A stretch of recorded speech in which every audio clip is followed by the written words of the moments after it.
Conscious blackout, advanced absorption into the void, opening transmission. There comes a moment in the deepest states of meditation when everything disappears. Not just thoughts, not just the body, not even the breath. What remains is not presence, not awareness, not even stillness as we know it. It is a blackout, but not unconsciousness.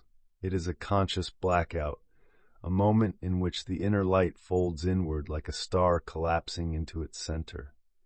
You don't remember falling into it. You don't know how long you were gone.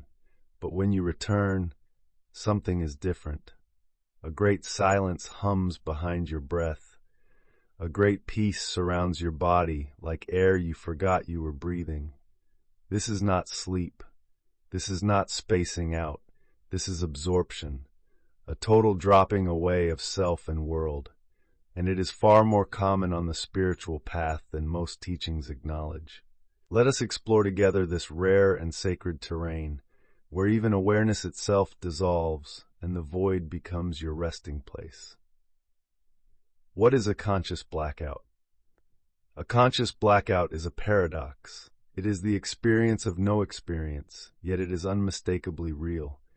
It occurs when the sense of self, the act of observing, and all mental content vanishes, yet you remain in some way intact, present, aware after the fact. There is no watcher during the blackout. There is no time, no memory, no thought saying, "I am here." But when you emerge, you know something happened. You didn't fall asleep. You didn't drift into a dream. You fell into pure absence. A conscious blackout is not trance. It is not dissociation. It is not unconsciousness in the medical sense. Rather, it is the cessation of all phenomenal activity, while consciousness folds in on itself like a wave returning to the ocean. It is advanced absorption. And it leaves a signature behind, a softness, a silence, a lightness that cannot be explained.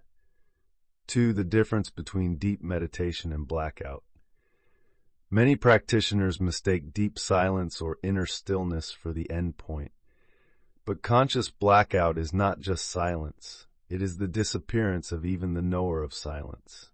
In deep meditation, you might have a felt sense of presence, awareness of breath or space, gentle witnessing of subtle sensation. But in blackout, even these dissolve. There is no anchor, no witness, no location, just a blink, a timeless, contentless gap. Sometimes it feels like a jump cut in consciousness. You're here, and then you're back, and something vast has occurred, yet there are no words. This is why ancient texts sometimes speak of being carried off by the void or being swallowed by the stillness. It's not poetic metaphor. It's an exact description of what happens when the self is no longer present, even as something remains. 3. How to recognize it without mislabeling.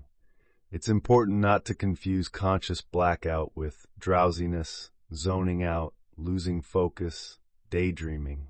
Here's how you know the difference. After a blackout, you return with greater clarity, not less. The body feels reset like a system reboot.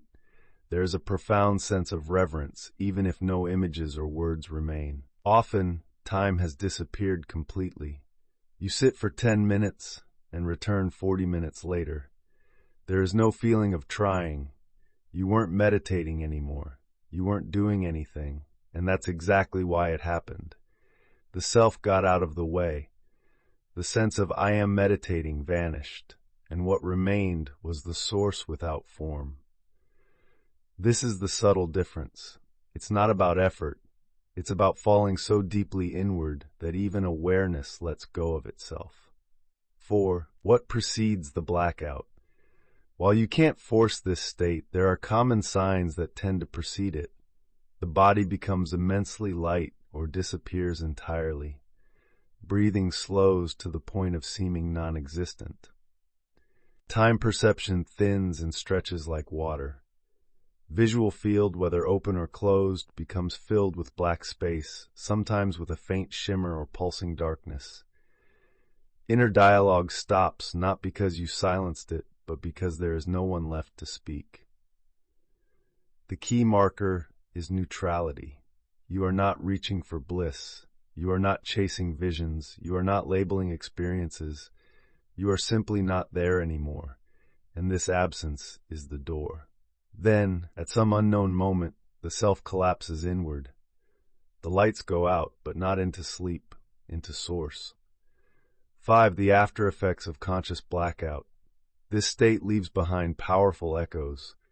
Some of the most common aftereffects include radiant stillness. You may feel as if the world has slowed down around you. Reduced fear of death. You have already tasted non-existence and returned. Heightened clarity. The mind is rested, but also purified. Deep humility. There is no sense of achievement, only awe. Energetic realignment. Subtle channels in the body may feel unblocked or reorganized. In many cases, people return from this state with tears, not because they saw something emotional, but because they touched what cannot be seen. Others report feeling as if they had no body at all for hours afterward. These are not side effects. They are the signs that consciousness has touched its source, and the identity structure has thinned, even if only momentarily. Number 6. Advanced absorption, the mechanics. In the ancient yogic model, deep absorption is called non-objective meditation, not focusing on a mantra, breath, or sensation, but allowing attention itself to rest in its origin.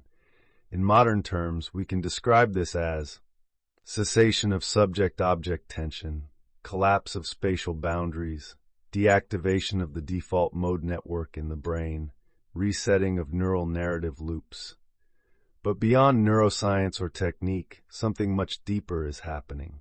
Consciousness stops observing. It stops even being aware of itself. It surrenders the need to shine.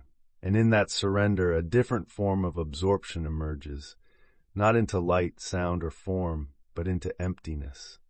Not nothing, but no thing. It is like being swallowed by stillness itself. And this is why so many mystics, when asked what happened, simply close their eyes and smile. There is no memory, only the knowing that something sacred occurred. 7. Can this be practiced or invited? You cannot practice blackout like a method, but you can cultivate the conditions in which it becomes possible. Here's how. Let go of effort.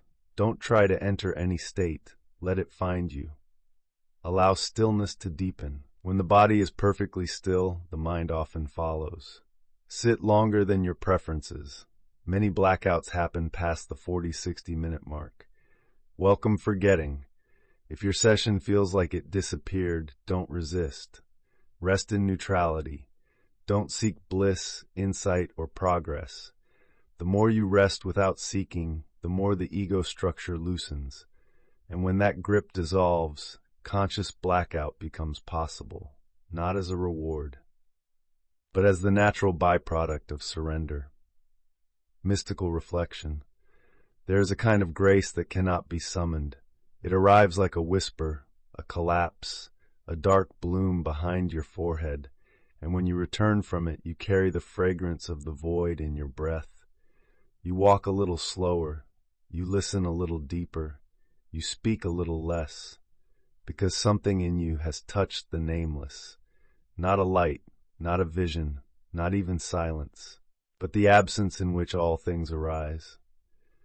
This is the power of conscious blackout, not as a goal, but as a gateway into the mystery before memory, the presence behind presence, the source beyond knowing.